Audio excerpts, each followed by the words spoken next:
Que la paix du Seigneur soit avec vous. C'est dommage de voir que vous êtes toujours dans les mêmes occupations. Les occupations inutiles. Vous commentez les messages, vous passez les versets bibliques, les citations, des choses qui ne vous servent à rien. Qui vous servent à rien et qui ne vous aident pas. En oubliant que nous avons un temps court pour pouvoir demander pardon au Seigneur Jésus, pour pouvoir obtenir la délivrance, afin d'éviter la colère. Alors donc je vous rappelle encore que le temps que nous avons est dédié à la repentance. Si nous sommes en vie aujourd'hui, c'est pour pouvoir nous repentir. Ça, il ne faut pas l'oublier. Ce n'est pas pour passer du temps là sur Internet, ou pour passer du temps sur YouTube, ou sur Facebook, ou pour aller au marché, ou faire des courses. Non, le temps que nous avons aujourd'hui, c'est pour pouvoir nous repentir. Ni plus ni moins. Alors donc, j'aimerais vraiment nous interpeller par rapport à ça. Ça fait quelques jours que je n'ai pas fait de vidéo, c'est vrai, mais quand on revient vers vous, on constate que les gens n'ont pas changé. C'est toujours les mêmes attitudes, les mêmes caractères, les mêmes comportements. Mais je vous dis encore, frères et sœurs, que ces choses que vous négligez, c'est-à-dire cette grâce que Jésus Nazareth nous donne d'être en vie, et nous appeler à la repentance, nous promet la délivrance. Ces choses que vous méprisez et que vous négligez, vous allez les regretter dans les temps de feu. Vous allez les regretter dans les temps de feu. Voilà, donc que cela soit clair. Que cela soit clair. Le Seigneur Jésus nous donne du temps pour pouvoir nous repentir. Pour pouvoir nous repentir. Ce n'est pas pour faire autre chose. Pour pouvoir nous repentir, c'est tout. Alors, comme vous êtes là, que vous voulez toujours continuer à écouter, sans pratiquer, bon, on va faire la volonté du Seigneur qui consiste à parler, parce que c'est le temps de la grâce qu'il impose. Alors, je vais vous faire passer une vidéo que j'ai prise sur Internet. C'est un extrait de vidéo d'un journal de la chaîne France 24. Je vais vous faire voir la vidéo et puis après, on va passer à l'exhortation. Alors, donc, suivez bien la vidéo, s'il vous plaît. Ces mêmes petits groupes d'hommes qui s'attaquent aux débris à main nue. Et soudain l'espoir.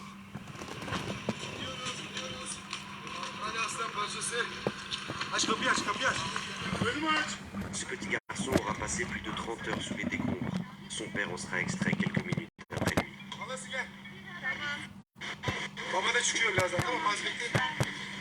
Tout le monde ne peut en sortir vivant. Plus le temps passe, plus les chances de survie se réduisent. Cette femme cherche sa mère, désespérément.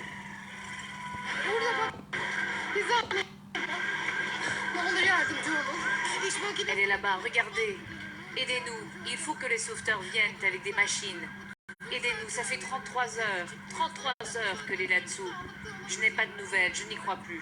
Antioche, c'est fini, il n'y a plus d'Antioche. L'aide arrive avec des hommes en nombre. Le matériel adapté, lui, reste rare. L'armée a établi un pont aérien, mais pour les habitants de l'antique Antioche, il est déjà trop tard. La maison cassée. Antioche, c'est fini. Face à cette situation, l'opposition a choisi de faire à taille le symbole de l'insuffisance de la réponse de l'État, et ce n'est donc pas Comme vous venez de le voir, il s'agit ici d'une vidéo que j'ai prise sur Internet qui parle de la situation actuelle qui se passe en Turquie et en Syrie. Alors, si vous suivez bien l'actualité, en ce moment, il y a eu une catastrophe. Une catastrophe, c'est l'action sur cela. Parce qu'il est évident que nous lisons la Bible, nous ne faisons pas attention. Mais que les événements puissent également nous parler. Alors donc, le tremblement de terre d'aujourd'hui fait partie des signes qui annoncent la fin du monde. La fin du monde. Donc, la fin de ce monde est proche. Donc, l'ensemble de ces choses que vous voyez maintenant à la télé, que ce soit les épidémies telles que le coronavirus et bien d'autres choses, ou le dérèglement climatique, sont des signes qui annoncent la fin du monde et l'avènement de Jésus-Christ. Alors, donc, j'aimerais attirer notre attention sur le fait que on ne peut plus rester comme ça dans cet état de péché, non reconfessé, non repenti. On n'a pas confessé nos péchés, on ne s'est pas repenti de nos péchés.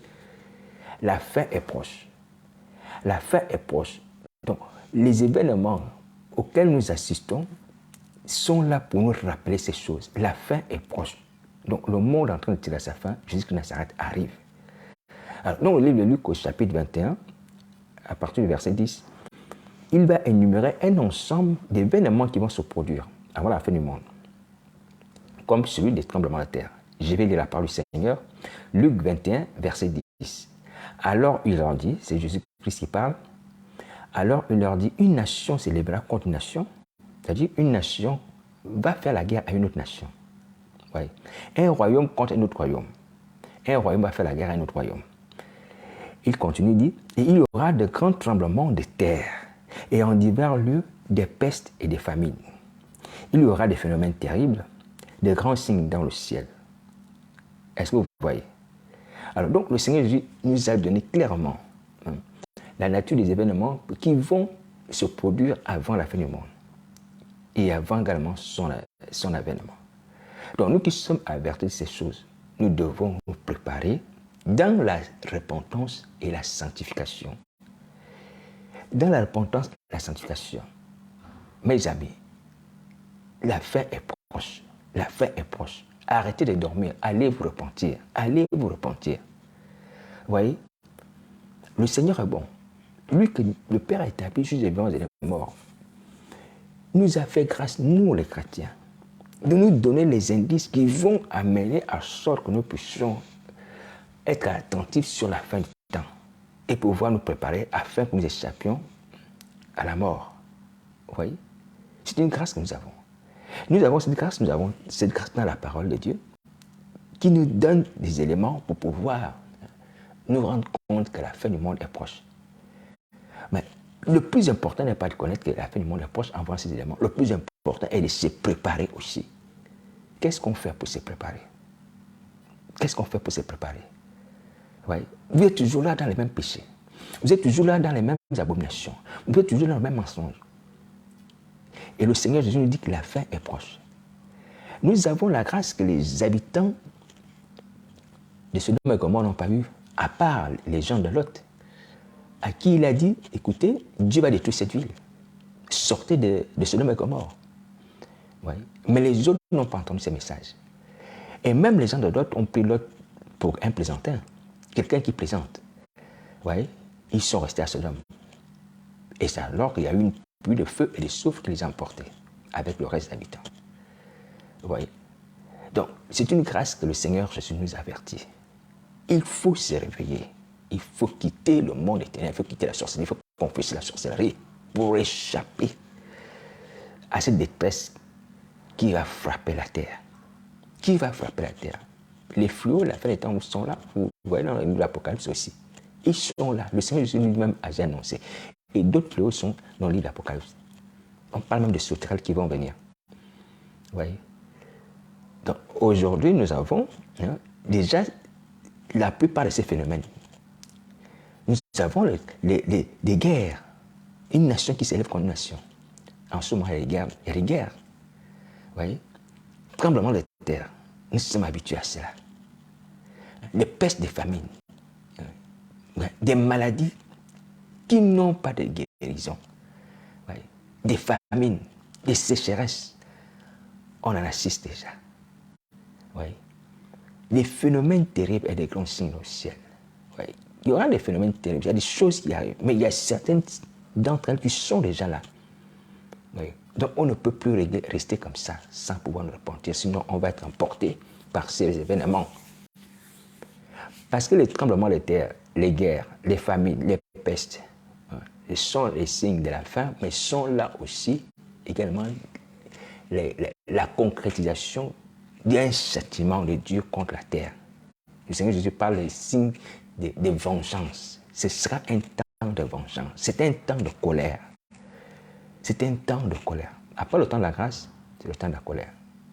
Vous voyez, nous les gens de l'Église devons faire attention. Il faut se repentir. Il faut se repentir. Donc les signes de la fin du monde sont là. Et l'avènement de Jésus-Christ de Nazareth aussi.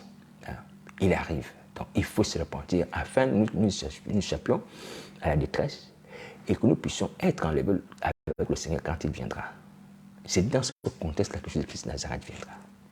il viendra dans un contexte de détresse, dans un contexte de souffrance, de catastrophe. Hein? C'est comme ça qu'il a dit. Vous voyez? Donc, il y aura les grands bouleversements lors du saint avènement. Et les bouleversements ont commencé.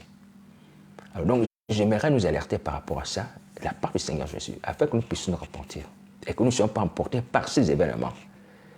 Parce que si nous nous disons que, bon, les tremblements de terre, les inondations, les pestes et toutes les autres choses, comme le coronavirus, ne nous ont pas atteints, donc on peut continuer à vivre. Attention, on ne peut pas continuer à vivre comme ça. Pourquoi? Parce que la Bible nous révèle également que ceux sur qui est tombée la tour de Siloé, ces gens-là, c'était des personnes qui avaient gardé les péchés dans leur vie. Ils n'avaient pas confessé leurs péchés. Vous voyez? Et ainsi, donc, quand la tour de Siloé va tomber, elle va s'écraser sur ces gens, parce qu'ils avaient gardé les péchés dans leur vie. C'était des gens qui assistaient certainement aussi à des catastrophes, qui voyaient certainement des catastrophes, qui entendaient qu'il y avait des catastrophes. Comme nous aussi aujourd'hui. Mais qui se disaient, bon, ça s'est passé dans un pays lointain, ça ne risque pas d'arriver ici. Mais après, un beau jour, la tour de Siloé s'est effondrée et elle a tué 18 personnes. 18 personnes. Et ces 18 personnes sont mortes. Pourquoi? Ces personnes sont mortes parce qu'elles ne s'étaient pas repenties de leur péché. Elles vivaient dans l'insouciance.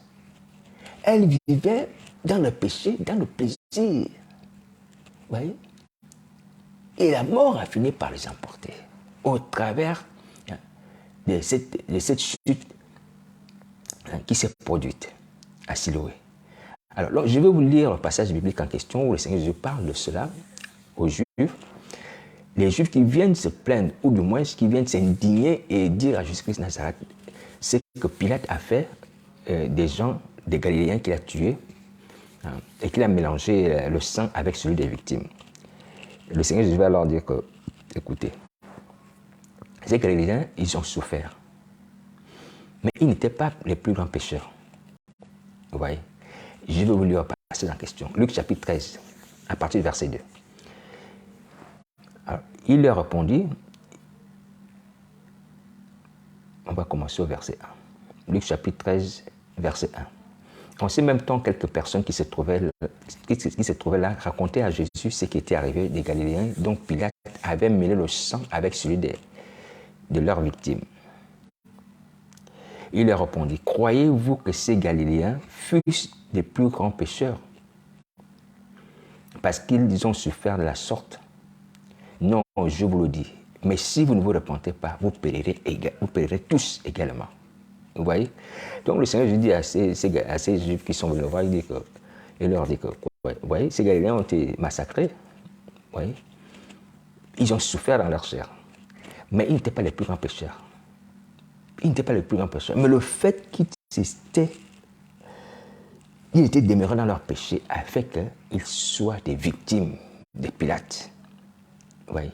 Ils n'étaient pas les plus grands pécheurs, mais le fait qu'ils avaient gardé le péché dans leur cœur, le fait qu'ils n'étaient pas confessés, avaient confessé leur péché, le fait qu'ils n'étaient pas repentis de leur péché, abandonné le péché, renoncé au péché, a fait qu'ils soient parmi les personnes qui ont été sacrifiées et dont on a mélangé le sang avec celui des sacrifices.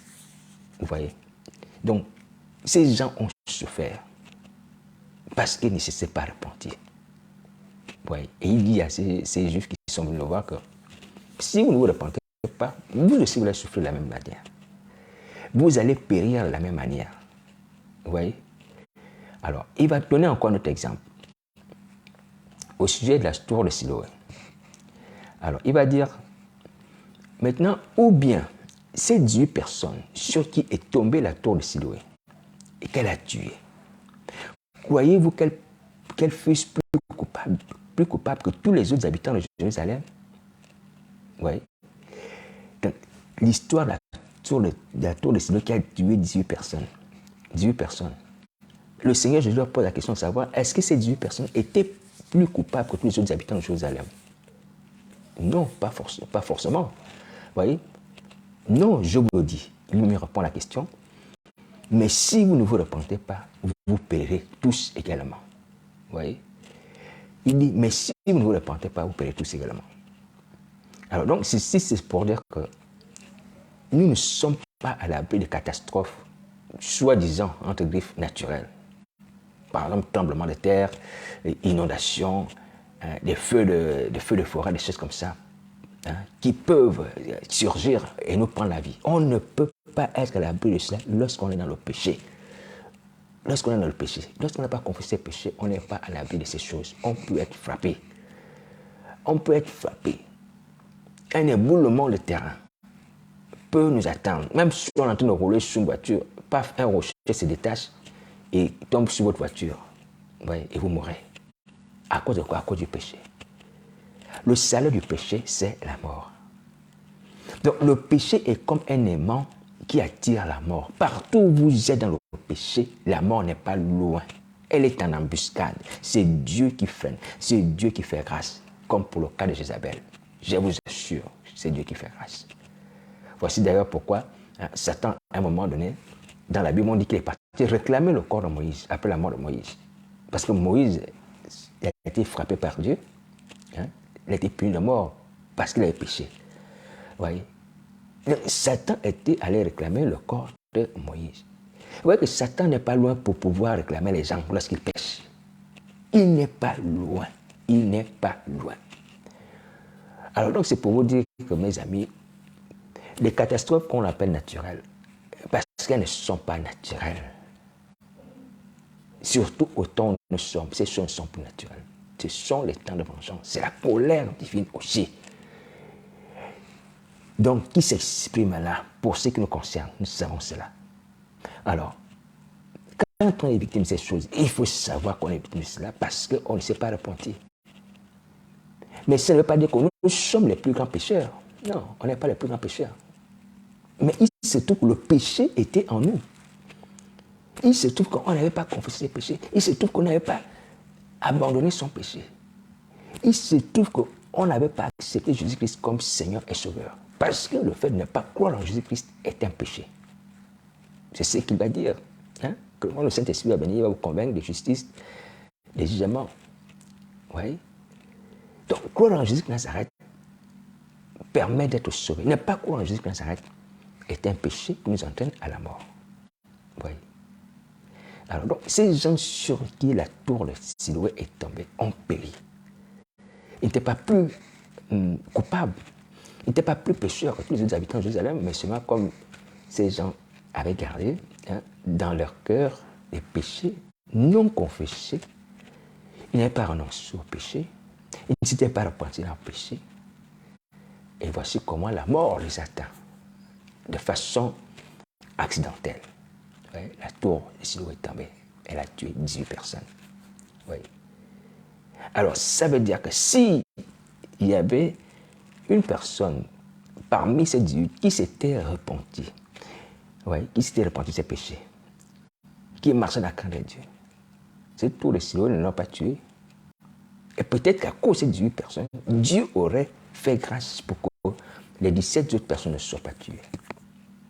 Voici pourquoi je peux dire qu'à cause même des élus, la détresse qui est annoncée sur ce monde va être abrégée à cause de la présence des élus. Oui. Donc, la repentance est essentielle. Elle protège contre la mort. La repentance protège contre la mort. Oui. Donc, les catastrophes que nous voyons aujourd'hui, comme ce qui s'est passé en Turquie et en Syrie, peuvent également nous atteindre. Peuvent également nous atteindre à cause du péché. À cause du péché. Oui. Donc, il faut se repentir. Le seul abri qui nous permet d'éviter ces choses, c'est la repentance. La repentance au pied de Jésus-Christ, confesser ses péchés et demander pardon. Et nous, dans la situation actuelle, si on ne se repent pas, on doit nous repentir afin de ne pas subir le sort malheureux que d'autres ont subi. Béni soit l'Éternel des armées, qu'il y a encore des survivants qu'on essaie de tirer des décombres. Partout où il y a eu des immeubles qui sont tombés et tout ça, il y a des gens qu'on essaie de tirer des décombres, des gens qu'on essaie de secourir. Ouais.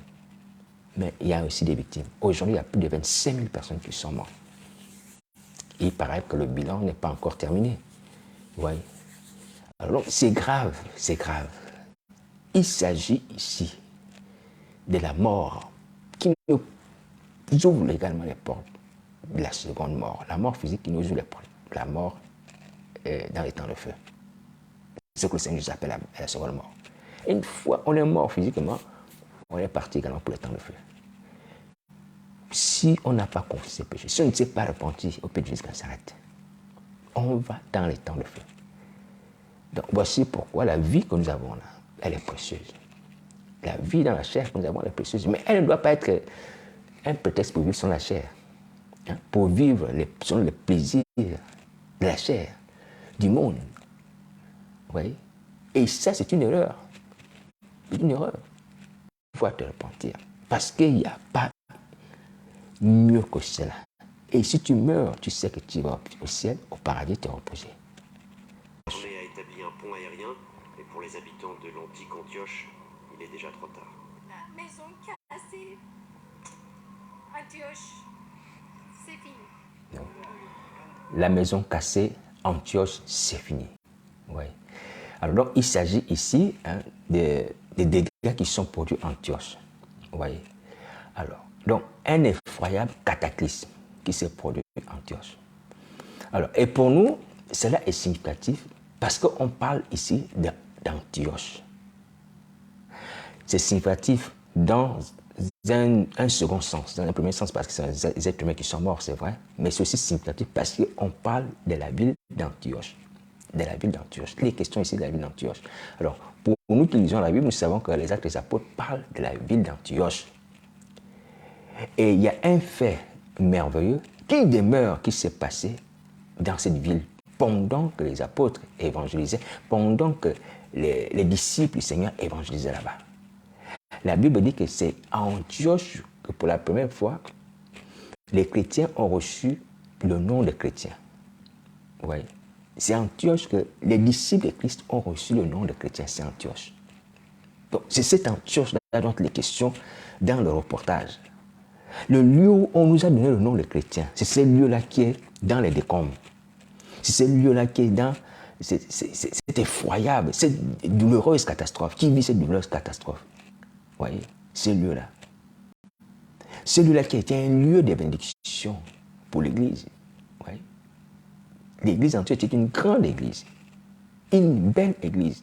L'Église des apôtres. Je parle de l'Église des apôtres. Vous voyez? Et Antioche a reçu favorablement la parole de Christ. Ainsi donc, les gens d'Antioche ont choisi de baptiser les disciples de Christ chrétiens. Ouais.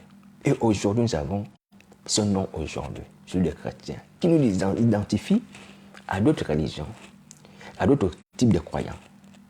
Alléluia. Et cela plaît à Dieu, et cela plaît au Fils, cela plaît au Saint-Esprit. Pourquoi? Parce que dans le nom de chrétien, nous avons également nous avons le lien d'appartenance à Christ. Vous voyez? Et certainement les habitants d'Antioche, puisqu'ils sont ceux qui ont créé ce nom, ont vu que le comportement des disciples ressemblait à celui de Christ. Alors ils se sont dit, bon, on va les appeler chrétiens. Parce qu'ils ressemblent à Christ. Alléluia, parce qu'ils ressemblent à Christ. Vous voyez? C'est comme quelqu'un qui pourrait dire, bon, mon père s'appelle Paul, moi je m'appelle Paulin. Vous voyez? Pourquoi? Parce que le monsieur ressemble à son père. Je dis, non, on va t'appeler Paulin. Paulin en référence à Paul qui est ton père. Parce que tu ressembles à ton père. Parce que tu es l'image de ton père. Vous voyez? Voici pourquoi les disciples ont reçu ce nom de chrétien. Parce qu'ils ressemblaient à Christ. Vous voyez? Et c'était un nom juste. Alors, donc, je vais vous lire le passage en question où les habitants d'Antioche ont donné ce nom aux disciples de Christ. Actes des Apôtres, verset 11, à partir du verset 25. La Bible dit que Barnabas se rendit ensuite à Tarse pour chercher Saul. Et l'ayant trouvé, il l'amena à Antioche. Pendant toute une année, ils se réunirent aux assemblées de l'Église et ils enseignèrent beaucoup de personnes. Ce fut à Antioche que pour la première fois les disciples furent appelés chrétiens. Alléluia. Ce fut à Antioche que pour la première fois les disciples furent appelés chrétiens. Et les apôtres n'ont pas contesté ce nom. Vous voyez? Ils n'ont pas contesté. C'était un nom glorieux. Ouais. Un nom juste. Un nom qui rendait témoignage de leur vie qui était conforme à celle de Jésus-Christ de Nazareth. Vous voyez? Ils furent appelés chrétiens. Ce sont les habitants d'Antioche qui ont dit cela. Ouais. Les habitants d'Antioche, l'ancienne Antioche. L'ancienne Antioche, pas celle-là. L'ancienne Antioche. Alléluia. Alors donc, j'aimerais vraiment nous interpeller sur le fait que même si cette ville connaît une catastrophe aujourd'hui, douloureuse, à cause de ce tremblement de terre, nous ne pouvons pas passer à côté de ces détails. Que c'est là-bas que nous avons reçu le nom des chrétiens. Ce sont les gens de là-bas qui nous ont donné ce nom-là, les chrétiens. Des chrétiens, oui. Les gens d'Antioche qui se sont convertis au christianisme, ils nous ont donné ce nom. Oui. Donc on ne peut pas faire fi de ce qui se passe en Antioche. Alléluia. Surtout que c'est quelque chose de positif et qui demeure aujourd'hui. Lorsqu'on parle de chrétien, on parle de Christ. Oui. Donc ça se réfère à Christ et ça glorifie Jésus-Christ. Alléluia. Voilà. Alors, maintenant, étant donné que les habitants d'Antioche, voyons le comportement des apôtres, voyons leur façon de vivre, voyons ce qu'ils professaient, ce qu'ils enseignaient. Ils se sont dit que ces gens-là ressemblent vraiment à Christ. On va les appeler chrétiens. Alléluia, on va les appeler chrétiens. Alors, donc la question qui se pose aujourd'hui, c'est que est-ce que nous, avec notre façon de vivre aussi, les enseignements que nous partageons, les attitudes que nous adoptons au milieu des païens, est-ce que nous méritons le nom de chrétien? Est-ce qu'on mérite ce nom aujourd'hui? Rentrons en nous-mêmes, examinons-nous, voyons-nous si on mérite vraiment ce nom de chrétien. Comme pour les apôtres, comme pour les disciples, est-ce qu'on peut dire qu'on mérite d'être appelé chrétien? Est-ce qu'on peut le dire? Quand on s'examine, soi-même, par rapport au comportement de Christ, parce que c'est une référence à Christ. Oui. Est-ce qu'on ressemble à Christ pour être appelé chrétien? Oui. Non, on ne ressemble pas à Christ. Donc, on ne mérite pas d'être appelé chrétien. Honnêtement, lorsqu'on se fait appeler chrétien, lorsqu'on accepte de se retourner parce qu'on dit, ah, le chrétien là, s'il te plaît, est-ce que tu peux m'orienter? Je cherche une rue. Je sais que tu es chrétien. Lorsqu'on accepte ça, on accepte également quelque chose qui est frauduleux. Non pas de la part de la personne qui nous parle, qui nous interpelle en tant que chrétien. Parce que nous reconnaissons que nous ne sommes pas à l'image de Christ actuellement. Nos vies ne reflètent pas la vie de Christ. Le comportement de Christ, son attitude. Oui. Mais en plus de cela, on accepte d'être appelé chrétien par les gens du monde, par les gens de l'Église, de façon générale.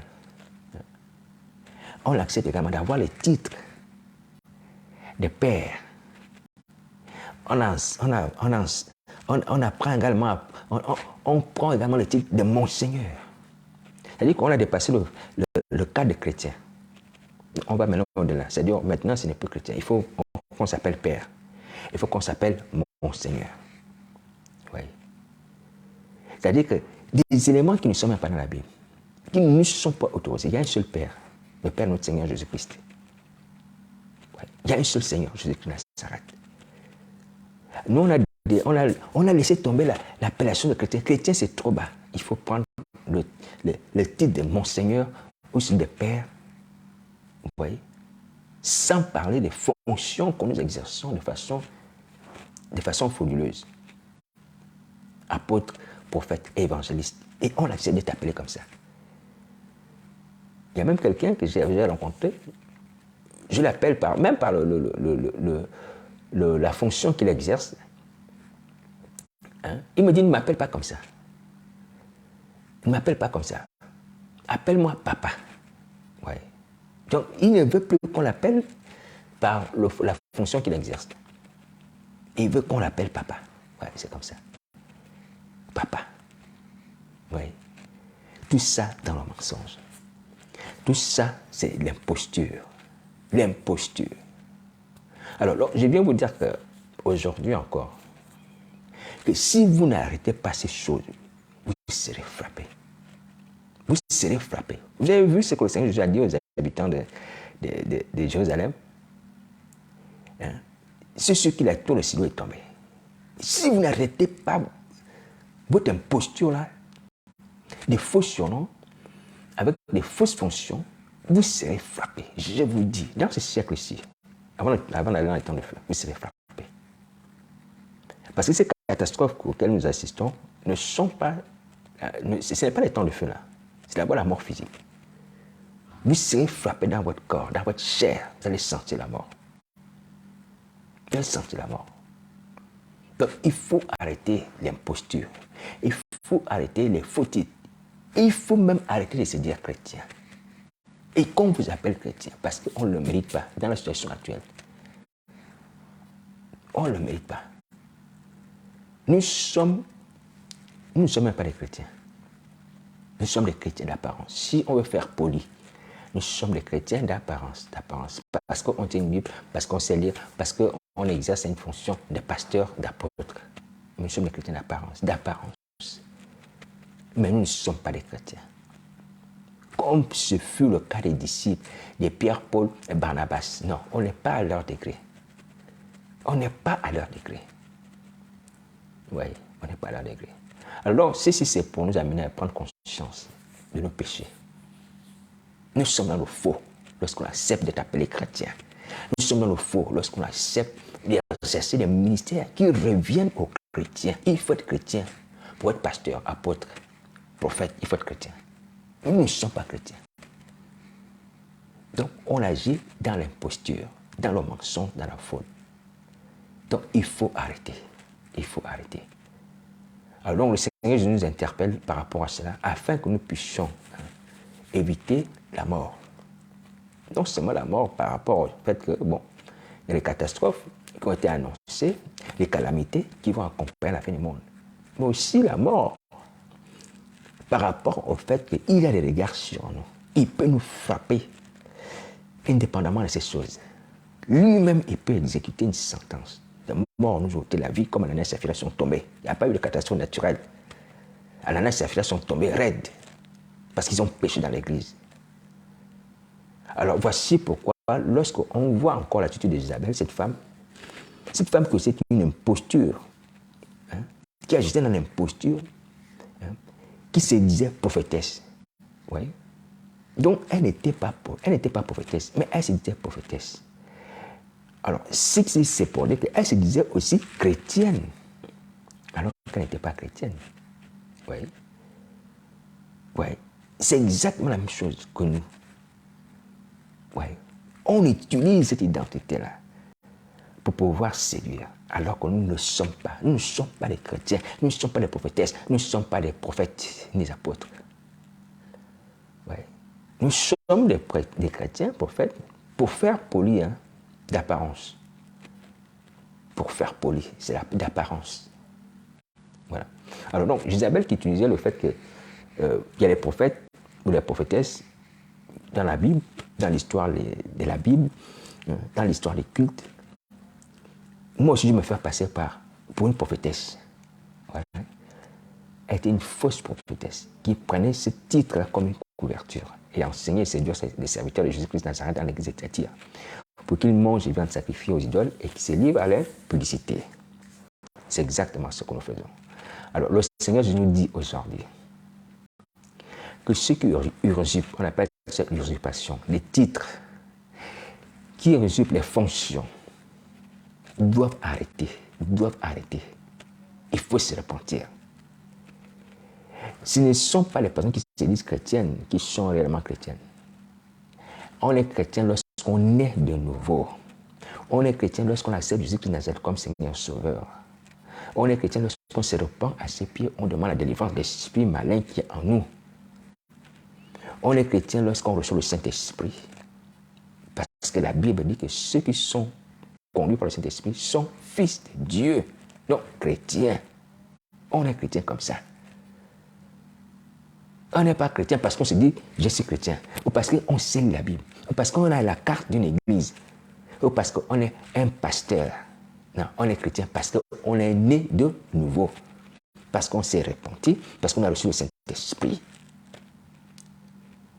Donc, il faut arrêter vos ministères, il faut arrêter vos titres, il faut changer d'identité. Il faut ôter cette fausse identité. Voici la parole du Seigneur Jésus. Alors, donc, le Seigneur Jésus, à ce sujet, nous qualifie comme Jézabel. On est faux, faux serviteurs, faux pasteurs, et tout ça, on enseigne séduire les serviteurs de Dieu ou les servantes de Dieu. Maintenant, il nous donne du temps.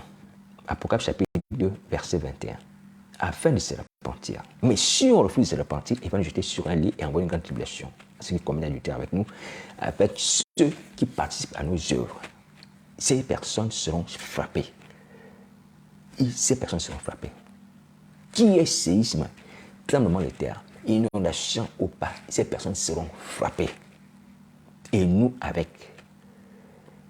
Donc aujourd'hui, nous avons le temps de nous repentir de ces choses. D'arrêter de se faire passer pour les personnes que nous ne sommes pas. D'arrêter d'utiliser le nom de chrétien en vain, le nom de Jésus en vain, pour tromper, d'utiliser les ministères pour tromper, pour séduire, pour transmettre la sorcellerie. Il faut arrêter, il faut arrêter. Sinon, c'est la mort. Sinon, c'est la mort. Une mort que Jésus-Christ lui-même va donner. Il va donner. Il dit, je vais la jeter sur un lit. Il va nous jeter sur un lit de mort, lui-même. Est-ce que vous entendez? Ananias et Saphira sont tombés. Bref, le souffle de vie est parti. Personne ne peut retenir le souffle de vie. Personne. Personne ne peut retenir le souffle de vie. Donc, il faut se repentir. Alors, si vous ne voulez pas vous repentir, vous serez frappé de mort. Et vous allez retrouver dans les temps de feu, comme le mauvais riche qui va crier à Abraham, à son père. Luc chapitre 16, à partir du verset 24, il va s'écrier, Père Abraham, aie pitié de moi.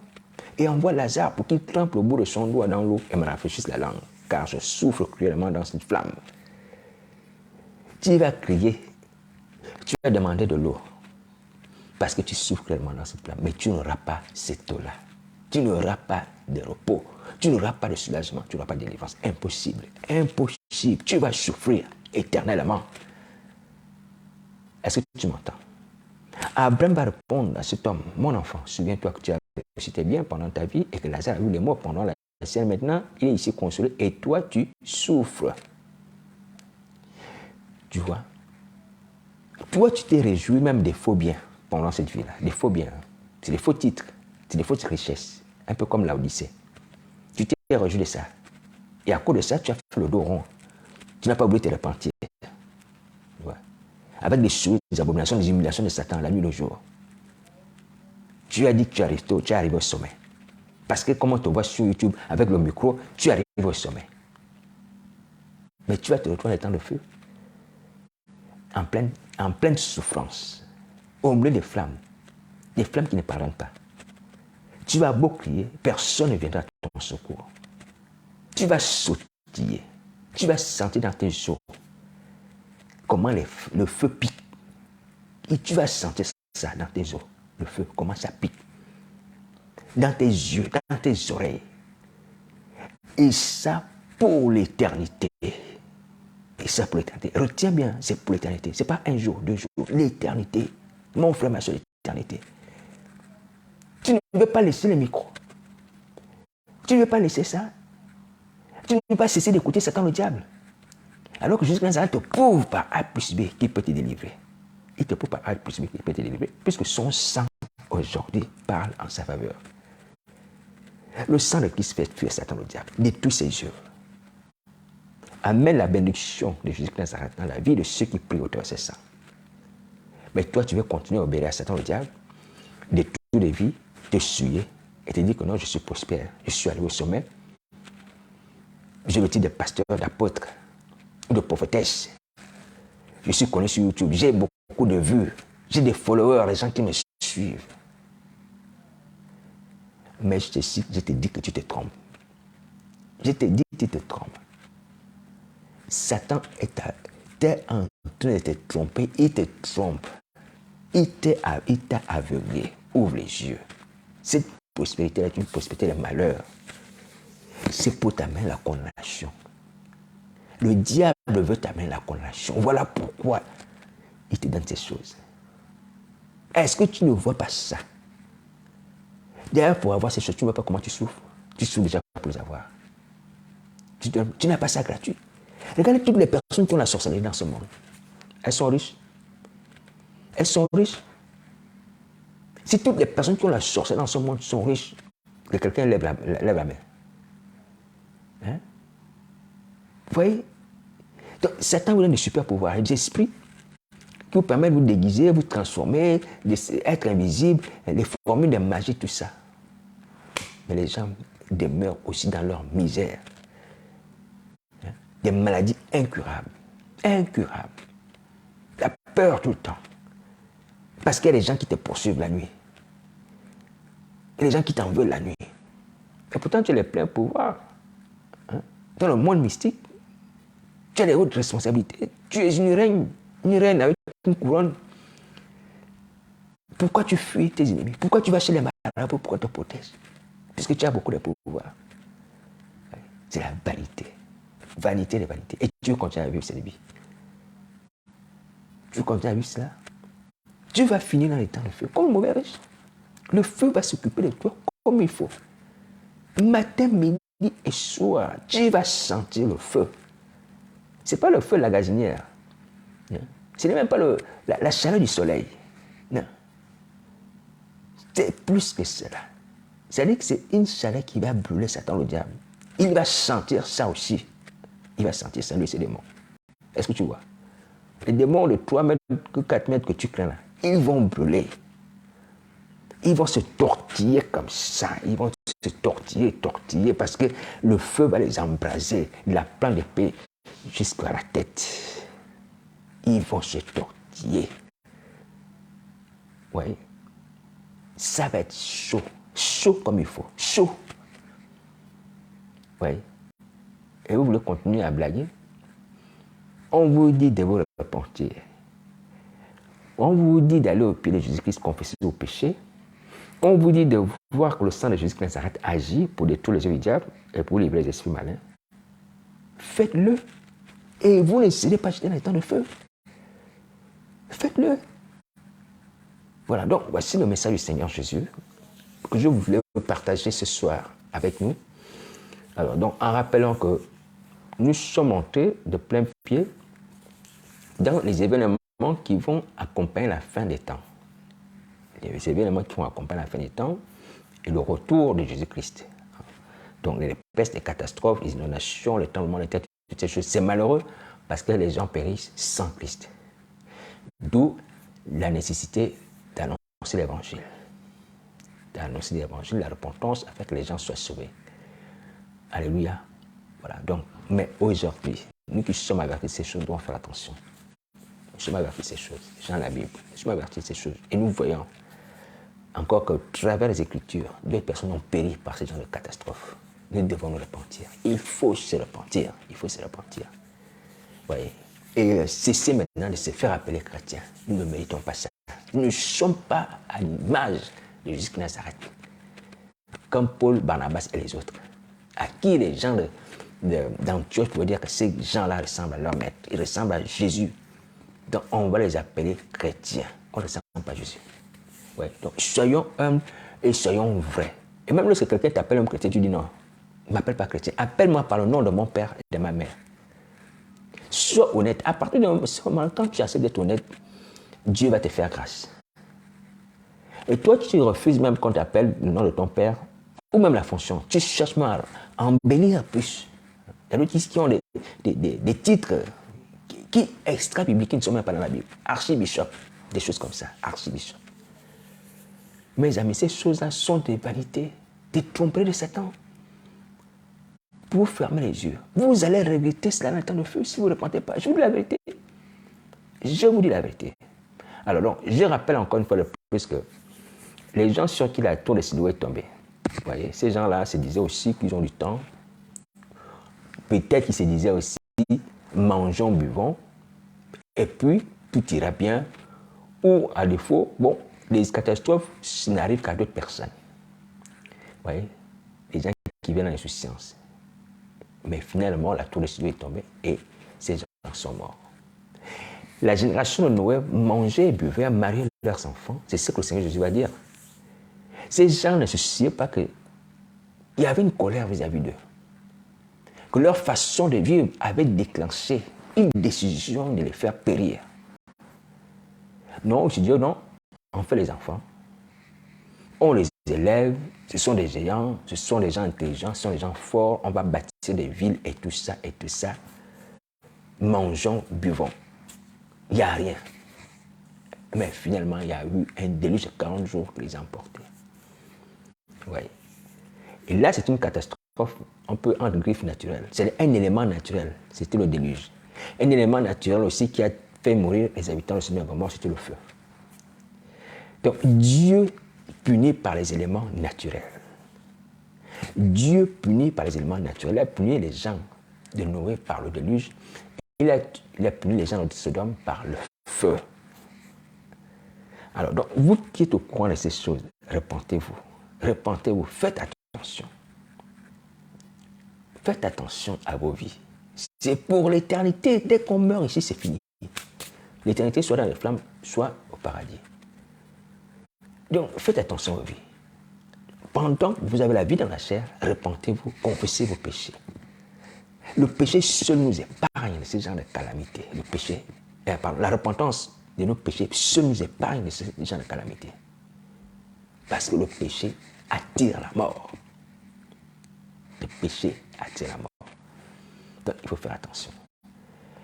Alors, donc, je dis encore aux personnes qui ont le cœur touché, qui veulent se repentir, d'aller le faire elles-mêmes au pied de Jésus-Christ de Nazareth, dans le secret, de confesser leurs péchés, de dire Seigneur Jésus, je me repens de mes péchés, pardonne-moi, délivre-moi de la sorcellerie, protège-moi aussi des attaques de Satan, des démons des hommes qui voudraient peut-être un jour m'anéantir.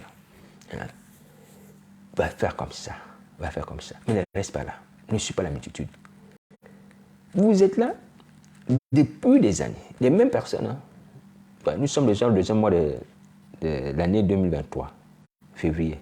C'est les mêmes personnes, avec les mêmes comportements, avec les mêmes attitudes, les mêmes habitudes. Vous voyez, avec les mêmes esprits malins.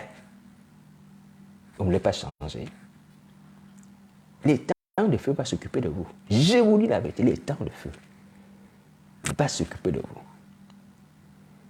Et là-bas, vous allez regretter. Vous allez regretter.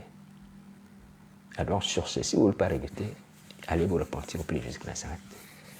Voilà. Si quelqu'un a besoin d'aide, mon numéro de téléphone est à votre disposition, 0758 48 48 71. Merci.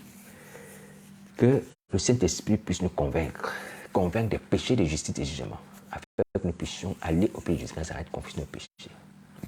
Et voir qu'au travers du sang qui a coulé en Golgotha, on peut être délivré.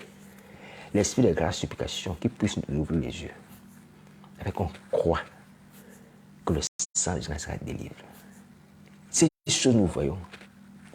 Nous les voyons quotidiennement. Parce que vous avez des yeux pour voir. Mais vous ne croyez pas. Il faut croire. Il faut croire que le sang de Christ agit. Le sang de Christ agit. Le sang de Christ fait fuir Satan et ses démons. Le sang de Christ pardonnera permettra que vos péchés soient pardonnés. Vous soyez purifiés. Croyez en cela. Croyons en cela. Maintenant, le Seigneur Jésus ne peut pas faire au-delà de ce qu'il a résumé de faire. C'est-à-dire nous parler et nous démontrer par son sang qu'il peut nous délivrer. Et il nous donne aussi du temps. Donc maintenant, ce n'est pas lui de prier à notre place, c'est nous de confesser nos péchés, de nous repentir. Chacun son rôle. Chacun son rôle. Donc son rôle, c'est de nous pardonner, délivrer, si nous confessons nos péchés. Mais si nous ne confessons pas nos péchés, il ne va pas nous délivrer, il ne va pas nous pardonner. Voilà, 1 Jean 1,9. Donc chacun a son rôle à jouer. Alors sur ce, bon courage. Merci.